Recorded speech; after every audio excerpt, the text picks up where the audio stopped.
Okay. Welcome here to talk about World Championship. We are waiting in Instagram. Geronimo, okay, it's here. You have to request to join in the live from the app.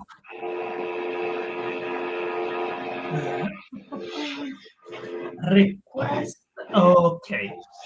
Done. Okay. Here we are. We are live everywhere. While is login? We are live in Facebook, YouTube, Instagram. We are live everywhere.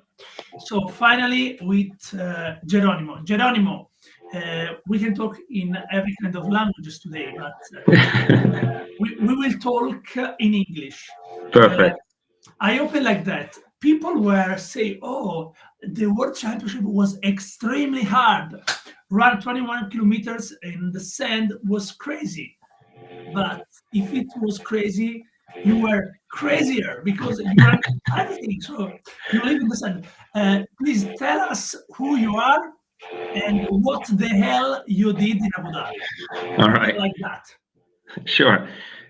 So my name is Geronimo. I am originally from Germany, but I've been living in Spain for, let's say, the last 10, 11 years already.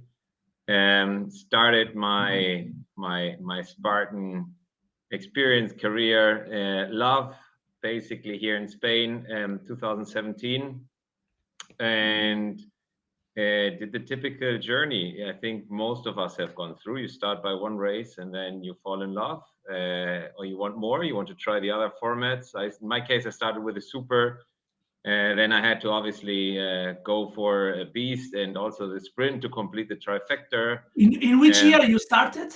2017. So that was I think we met the first time you were in Madrid to race with your daughter, your wife. We were just met there. Yeah. And then after with COVID, we become super friends, like talking every day about Spartan, like dreaming, and until today. And I'm right. super fan of you. Thank you. I let you finish. Yeah, no, look, you know, that same year they obviously had the first time the Spartan taking place in Sparta in Greece. It was not yet the Trifecta World Championships. So I went there. That was my first Trifecta weekend. And you know, once you think there's a new challenge, you know, let's try to go make it a bit harder. And so in 2018, I did an ultra. I did several Trifecta weekends. Then in 2019, obviously, I had to take a little step back because I basically in 2018 I traveled all over Europe to race, and that was a lot of time away from the family. So I had to make a compromise. 2019, I scaled it a bit down, and then the pandemic hit. But just before that, I also started exploring hurricane heats, hurricane heat 4 hours, hurricane heat 12 hours. In 2020, I think the only race that really took place during the pandemic, so to say, was Andorra. So I went to Andorra and I did the Trifecta weekend plus the hurricane heat 12 hours. So it was basically beast, then going into 12 hours during the night, and from there right away into the super and the sprint. So that was crazy. But it left me for, okay, that was a new challenge. So what could be the next challenge? And there's the agoge at the end of the Spartan ladder, you know? And so that was something that always caught my attention. And when I saw that they did the agoge basically the same week that the World Championships are taking place at the same place, I was like, all right, that's a perfect location. It's agoge number 013. 13 is my number. So I just got to try it out and figure out if that's something for me. So I basically, that's how I decided to do it. Yeah, but what I want that you say, what you did in Abu Dhabi, you went, you did the agoge. Yeah. Then, well, the agoge was basically Saturday to Tuesday evening. Wednesday, Thursday. How long was? It was 3 days. 3 days. Okay. And what you... 2 nights, 2.5 nights. So not stop?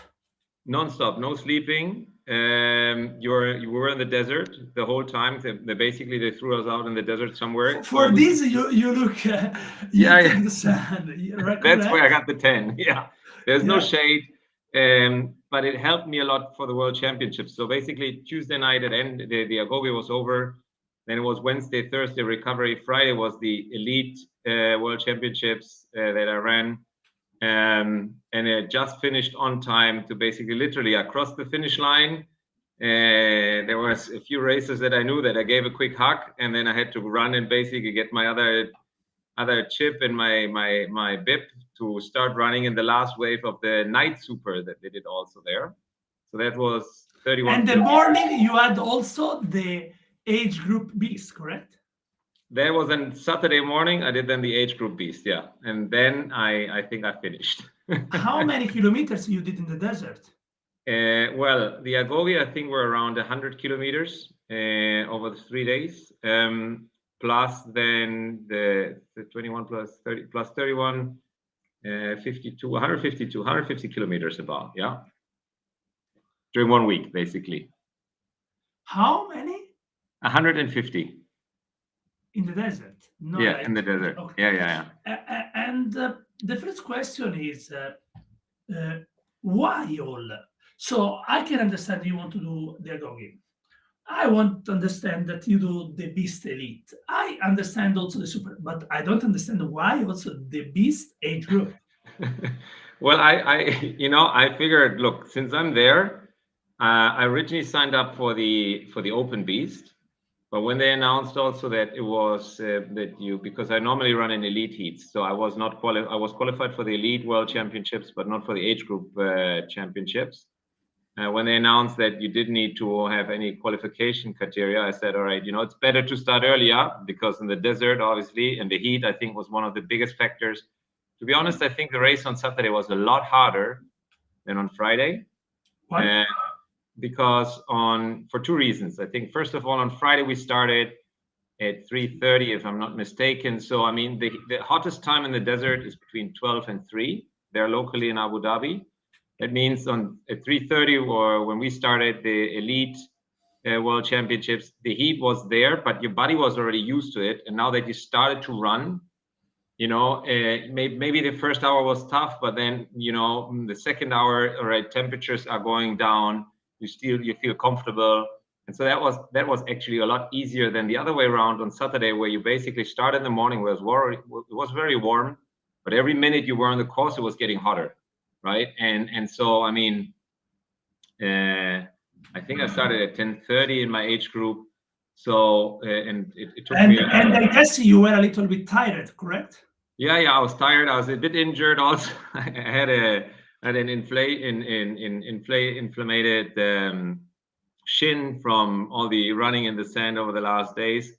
But look, at the end of the day, the one factor was the heat, tiredness, of course, and the other big factor was the sand itself. I mean, if you compare the course on Friday, there was obviously nobody had run really on it, so there were a lot of parts where the sand was still, let's say, hard, and that made it a lot easier to run, because you get a lot more from the energy you put in to every step. You propel a lot faster forward, right? And so on Saturday, then when I was running on Saturday, all the hard sand was basically gone, except for those salt flats that were in between the course. But So on the sand only part, the it was start all line, the soft. finish line was okay. Yeah. Okay. So, okay, but for like split the situation, the first question is what you did in the Agoge. What was the situation? Yeah, I I just think, want to look, make like strict questions. Sure.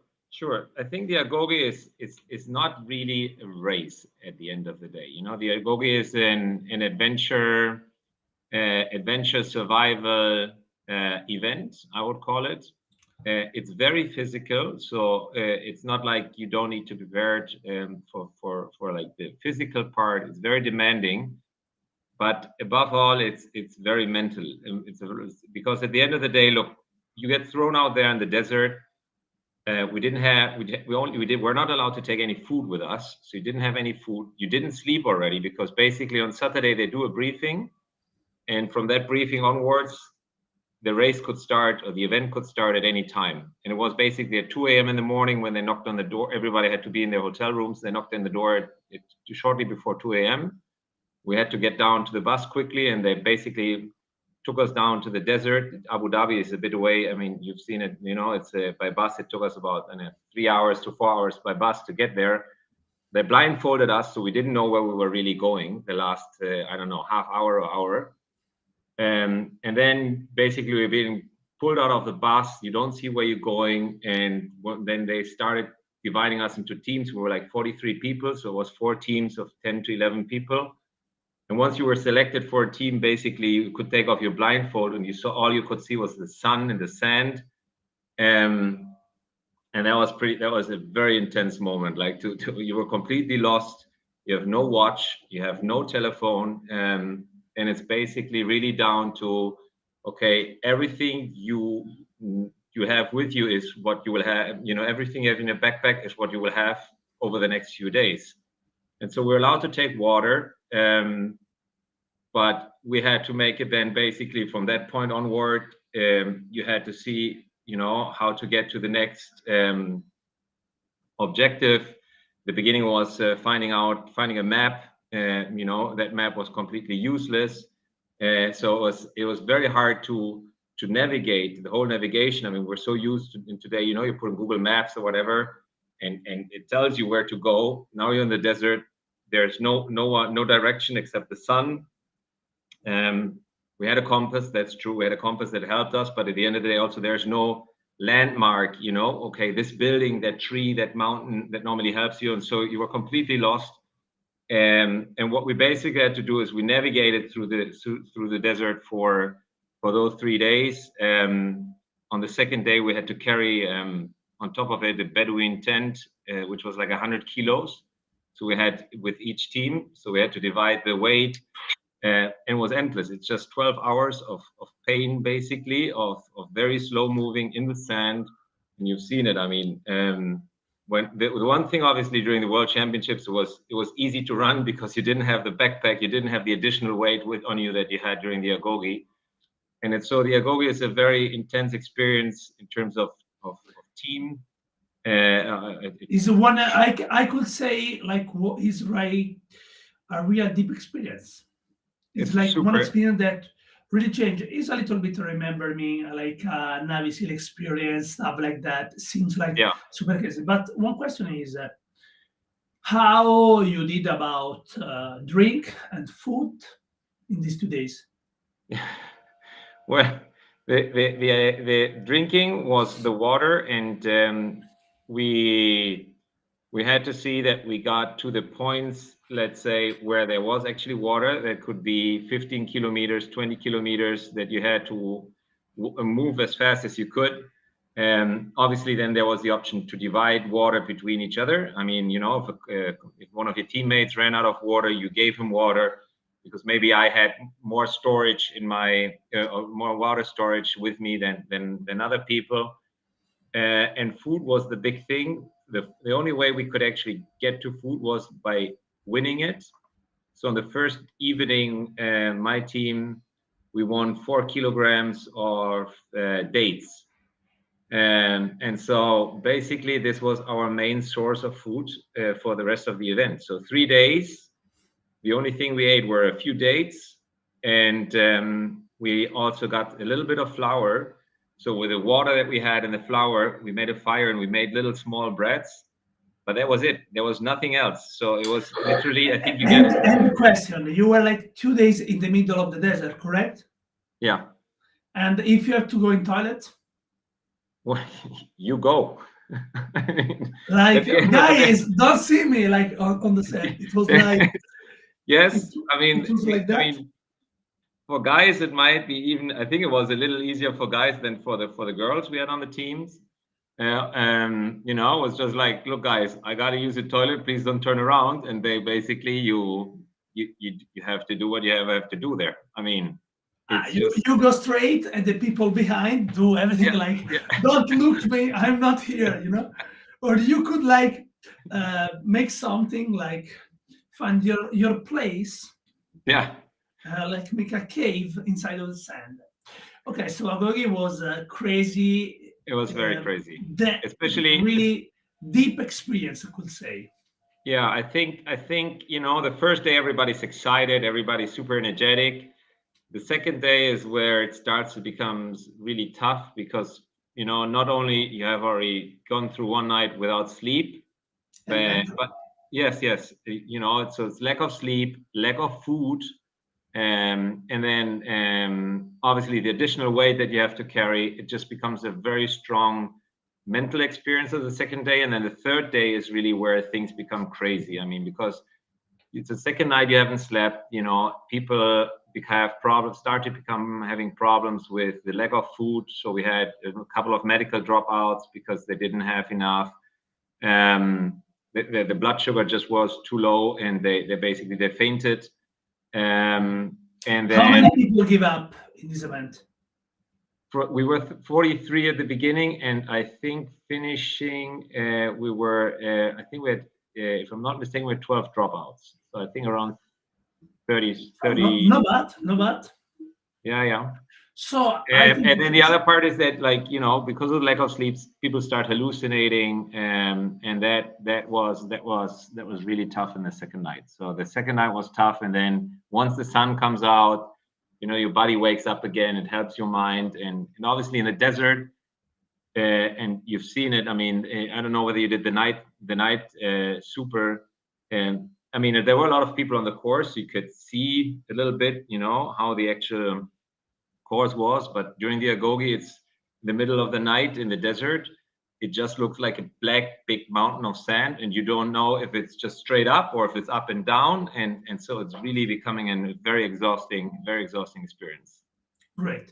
So you finished that, and you rest for 2 days in Abu Dhabi. So you drink a lot. You also, because it was the World Championship, you know. And I think it's really important also the recover, because I'm thinking about how you did the same question about the dehydration, like with the water for the all 3 days, how you did. So you were just drinking all the time. So you go around like with a backpack of water because you have to recover. You did the beast. You have to drink a lot.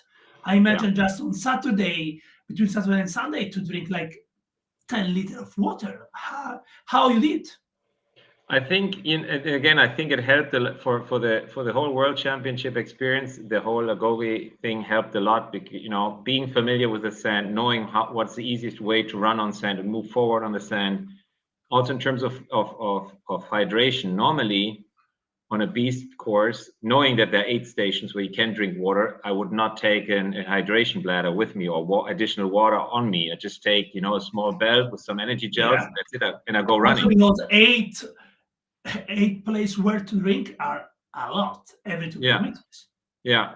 But this time around, and having had the experience of the Agogi, I took an extra 1.5 liters with me on the course, and it helped me a lot because, you know, knowing from the experience of the Agogi, hydration is super important, especially in the desert, especially in the sun, and just making sure that you know, don't drink too much at once, but constantly drink a little bit, you know, just for the mouth. Yeah, exactly. Keep that nice and waterish before it starts to come. If you get dry lips, you know, that's already a bad sign, basically. Okay. One other question. Okay, you went to the beast, and you started the beast, and how was the beast? Because a lot of people give up. A lot of people didn't finish one race, and so you did. Like, for me, one super important part, I think, was the mental. You know, we talked about the sand, we talked about the heat, we talked about water. The other part that was super important for me was the mental part. And so I think there were 2 things that helped me a lot, especially on the Friday race, the first beast, which was, I said, look, I just finished the Agogi. I wasn't even, when I started the Agogi, I was not sure. It was my first Agogi. So I wasn't sure, am I going to finish this or not? I managed to finish it. It was a crazy experience. So I was already super happy. And I said, look, now the championships are the cherry on the cake. I'm just happy to be here and to be able to participate. So it was not. So from now, let's enjoy. Let's enjoy, exactly. So and that. So the that super part, maybe will be easier for the also for the drink because it was night, you know. Yeah. But for me, like the typical part of the race is you tell yourself before the race, before the start line, look, let's take it easy. You know, don't rush at the beginning, which is a typical mistake. You know, you have very strong racers. They start very strong. You think I have to, you know, automatically you think I have to be at their stay close to them, and you burn out a lot more at the beginning, and then might become really a problem during the rest of the race. You know, your energy levels. So be coming to the championships with the mindset, I'm just going to enjoy this, and I know I have 2 races, so it's Friday and Saturday. Let's enjoy this. And so the race started, and a big group of people just pulled ahead, and I was like, it doesn't matter, you know. I mean, you finished the agoge. That's a huge accomplishment. Take it easy.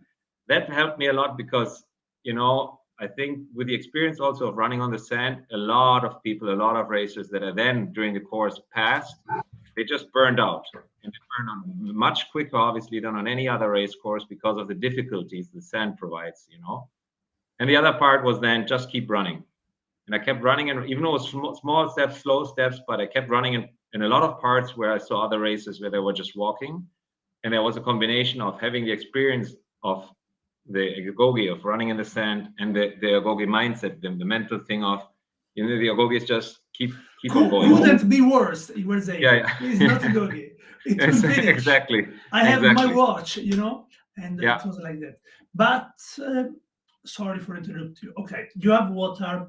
Did you have the good gete? Because I've heard that what good gete made a difference. Totally. And I mean, this is the other part. Like you know, you at the had beginning, it or not? Yeah. I actually had, if you want to, 2 gaiters. So I bought for the agoge, I bought shoes that have like this built-in sock, the built-in gaiter already. But on top of that, I put another gaiter around it. So, but there was a gaiter that basically covered the whole shoe. It was not the typical ankle gaiter, but the one that goes basically from the bottom of the from the sole. How much did they cost it? The shoes, I mean, it was equipment I saw on Red Light. It's a French company. I've never tried them before. When I knew I was going to do the agoge, I saw those shoes and I bought them in the summer so that I had time to get used to them and run in them and walk on them. And they actually they turn out to be perfect for. I mean, during the agoge. So you bought the shoes for the sand. Yeah. They are like already covered. Correct? Yeah. And then up you put other gaiter. Yeah. So I had basically 2 gaiters, and I think the one big thing I you know, when doing your research about the agoge is take care of your feet. So I was really concerned about that with all the sand, and that's why I decided to buy those shoes and put the gaiters on top. And during the agoge, I mean, 3 days in the sand, I did not have any sand in my shoes. I didn't have a single blister, so I was super happy. And with that, obviously, that helped a lot, having healthy feet to go into the World Championships. I used exactly the same gaiters, you know, so the double gaiters, basically. And I had, I saw a lot of racers that actually had only ankle gaiters or no gaiters, and that had a lot of problem, had to sit down, take out sand, and you just keep, you know, you keep your rhythm, you keep running. So that helped a lot. I was talking with one friend called Matteo that told me every 2 kilometers took out the shoes or took out the sand because it was crazy. And after also this, because I've heard a lot about this story, what I got like some complaint from people that saw my videos about the World Championship, and they were saying how people go to one World Championship and they don't prepare enough for the stuff. For example, I'm white. If you go there, you have to run as Albon did, like with a big staff, because I'm not able to stay under the sun a lot of times. So the skincare, the stuff, this because it's important. And the gear. Before I was thinking looking to go to World Championship, and the first thing that I did, it was take the phone, call all the Arabian people that I know, say, hey, I need to meet. I was saying, what about the getting? What about the drink? What about the weather? What about the night? Yeah. What about the camping? And I've seen how it was, and I think I'm not going to enjoy that. So, uh, plus personal stuff. So, I know that wasn't something really easy. And because it was an experience, I think what you did was great. So you're right there and you were ready prepared. This, I think, was a big thing that made the Yeah. difference. So you ran the beast, and the World Championship was hard or not, this beast? I think it was hard. It was hard because at the end of the Compare, day, example, compared to some race in Europe. well, that's. I mean, I think it's very hard to compare because just of the sand. You know, it's very hard to compare.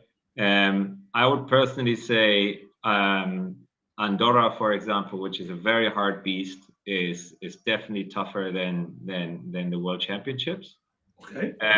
So also in terms of elevation gain, it's much more. It was much more about endurance, I felt, in the World Championships than, you know, cardio fitness. I mean, yes, you keep I on got it. running, but it's not like you have those steep hills. There were a couple of steep climbs, as you know, but I mean, you get through it and you go on all fours, and because everybody has to do it, and it's not like an ultra fit athlete could run up those steep sand dunes. No, it's no way. You got to go on your fours, and so I think, So it you know, was, if you compare that to some of the mountain races where you have people who just even run the steepest inclines of the mountain, they run them, and you know, when you don't have the cardio fitness, you just, you know, you end up walking at one point. question, between the Beast Elite, Beast Age group, the race was totally the same or was a little bit different? No, for me, totally different. And look, I No, think apart the running part, about the yeah. obstacles, was the same or not? No, absolutely, completely the same course, Okay. same obstacles. It was exactly the same.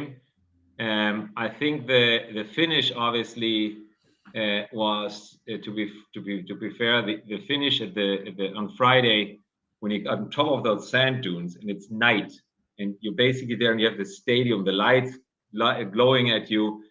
That was super impressive. So that was a super unique moment. On Saturday it was also unique, but it was daylight and you could see a lot more, you know. But so Friday was special. I think the fire jump was only on Friday. That's something I didn't really understand why it was not there on Saturday. But right before the finish line, basically, that fire was Maybe only they on didn't find enough woods, you know? wood. Yeah, that's what we were thinking. The Because people I was with discussing, they said it's probably that. Yeah.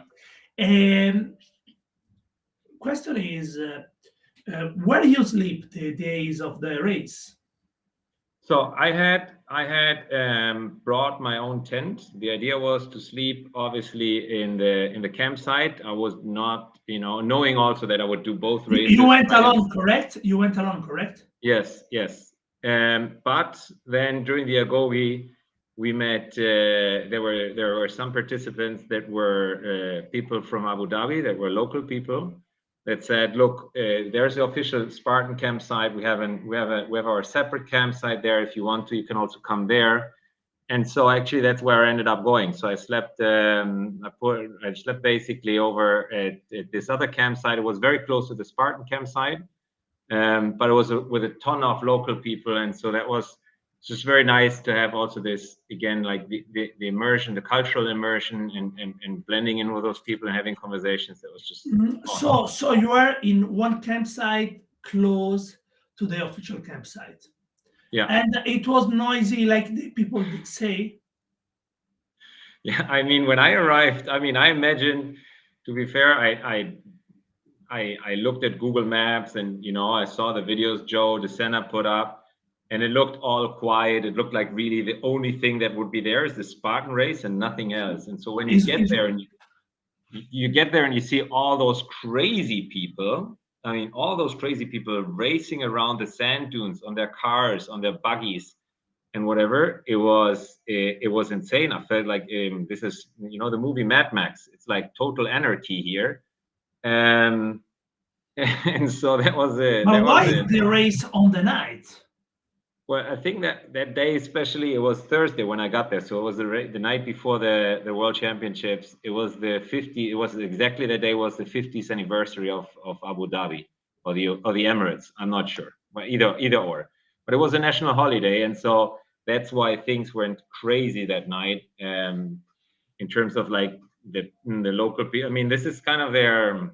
This is what they do. I mean, I mean, they told us basically the weekend after the World Championships, there was actually a big event where there would be 20,000 of those cars doing races up and down the dunes. So the dune where we basically finished the race is where, and that's why they had also this stadium kind of there. This is where they do races with cars up the dunes and crazy stuff like that. So Spartans prepare the place That's it. for the buggies. But so okay, it was crazy insane. You sleep there in one tent in the middle of the night. After that, for you, it was totally normal. Pee and poo in the sand. It was like really like it was like totally like that. And but you go with the car there, or you were just with all your No, stuff? I went, I rented a car and we shared it then with, you know, some of the Agogi people. We stayed at the same hotel after the experience, after the Agogi. And so we went together by car. And then on the way back, I also took some friends with us, basically back to the airport. Okay, now because I'm thinking where you left the phone when you were running, because you know the tent is always a tent, and Yeah. first this and where you recharge the phone for say to your wife Yeah, that yeah, you yeah. were alive. Yeah, I think the charging, like I had it, you know, I thought about that problem. So I brought batteries, like those small extra batteries that you can use your phone. I tried also not to use my phone too much. I mean, I think the experience of the Agoge where you didn't have a phone was also something, it was a unique experience. I mean, if you think about it, how often we actually use our phone or how often we are connected, you know, whether it's with the watch or the computer, and then being 3 days really without being able to check your phone, whether it's for work or for social media or whatever, that was an amazing experience. And so I Yes, think that you also you helped replied me after 1 week, so I was like, yeah. "Great, Geno!" And you didn't reply me. Say, "What the hell?" I understand you. I forgive you. It's a great excuse to play. Okay, I got it.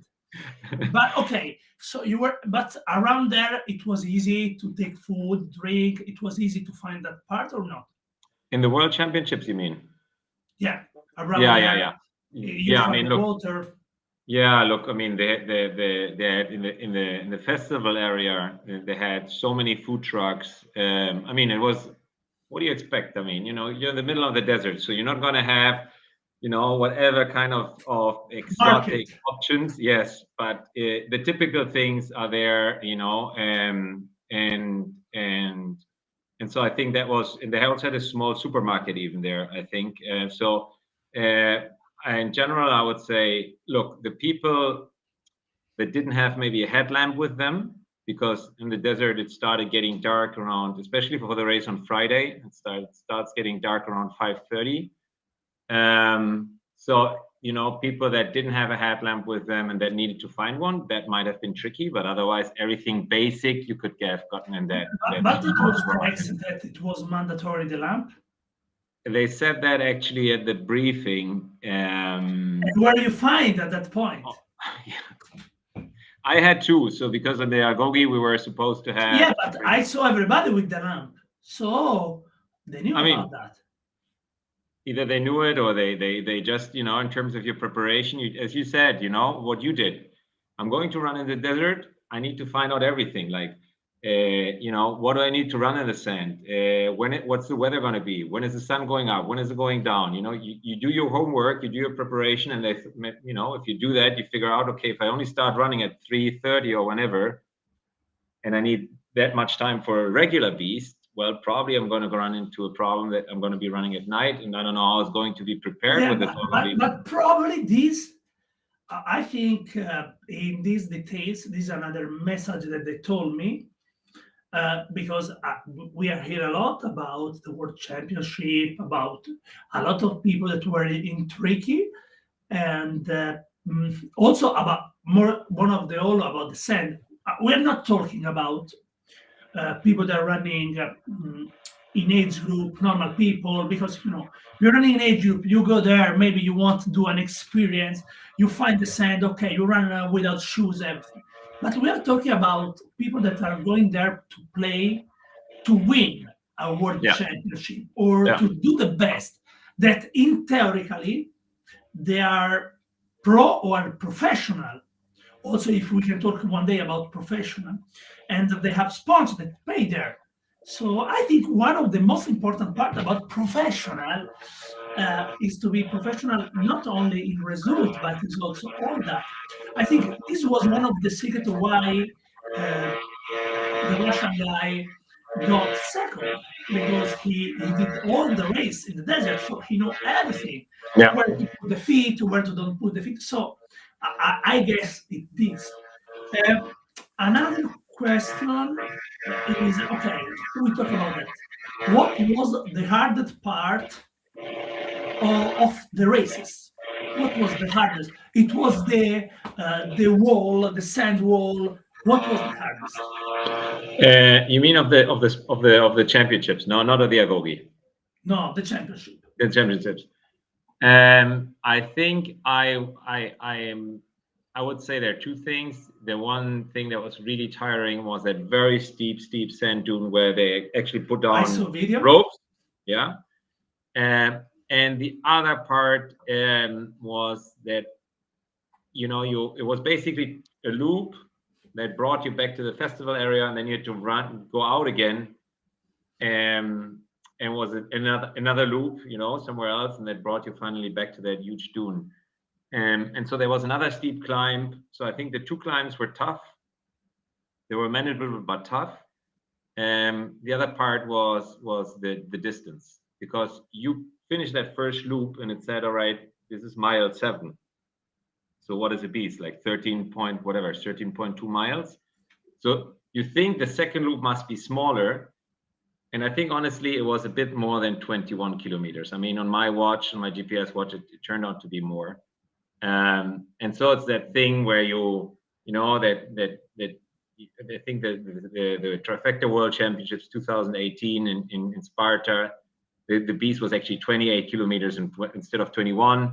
That was before they started to standardize the distances, no? But so I felt like it was more than 21 kilometers, and it is this where you manage your energy and you see it's getting darker, and you see there are the flags on top of the dune. So I actually should go this way, but the course leads you all the other way, and then there's still obstacles to come until you're finally up there. So I think the distance itself and managing the distance was the hardest challenge, actually. Yeah.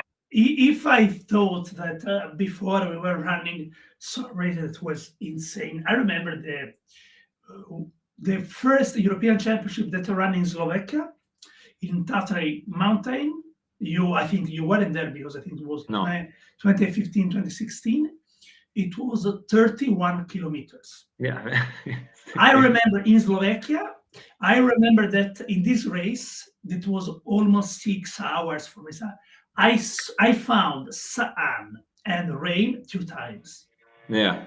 It was so long, so a lot of water. Or I think about Sparta, the beach was like 30 kilometers. The last day was like never finished. And now, or Andorra European Championship. Now we are complaining about that. We are becoming older. Probably is that. Last 2 questions, really strict. First, if it was expensive. Is a place expensive? And second, if you would love to come back to run in Arabia. Yeah, I mean, the first question, I mean, obviously it was not cheap. So yes, was it expensive? I think I was lucky in terms of flights. In terms of costs, what you would consider is, okay, you need maybe special gear. So that's something you have to, like the shoes I bought, but these are things, you can use again. So it's not just you buy them for this race, but you use them again. So what's there? There's the accommodation, which I think with the tent, at the end of the day, that was the cheapest option. You know, if you bring your own tent, and the campsite was $50, so I think that was cheap. And There was a shower. There was a shower. Yeah, there was cold showers. Cold showers. So but it's okay. It's all right. Look, cold shower in which sense? It was a warm shower. Yeah, it's not like in a cold shower in Andorra, you know. So you might. It was okay. It was nice. Okay. And the last question is: would you like to run again in Arabia? Yeah. No, let's just one point about the expenses. I think. Look, I bought my flight tickets in August. And back then, it was still all unclear, was it going to happen or not? And so the airline actually offered, look, if anything happens, we offer you free reimbursement. And I was like, okay. So the prices look good. And I mean, it was not a direct flight. I flew over Qatar, but it was 350 euros, something like that. And that's why it's like, look, instead, the direct flight is 7 hours. With a stopover, it's 10 hours. I mean, that's hardly a difference. I mean, let's book it, and if then it's not happening or whatever, I have to cancel, I get at least the money back. And so at least I have this price secured. And so I think in overall, it was expensive, but I wouldn't say if you plan it accordingly and ahead of time, it wasn't much more expensive as if you would go to some other exotic locations. And would I run again? Wait. First, and then we close. In all this, okay, I let you finish, and then I will tell you my opinion. Okay, will you run again? Definitely. That's great. First and all, I'm really excited we talked about with you. What I really feel is that the important, you said a lot of things really important. First, you are really smart.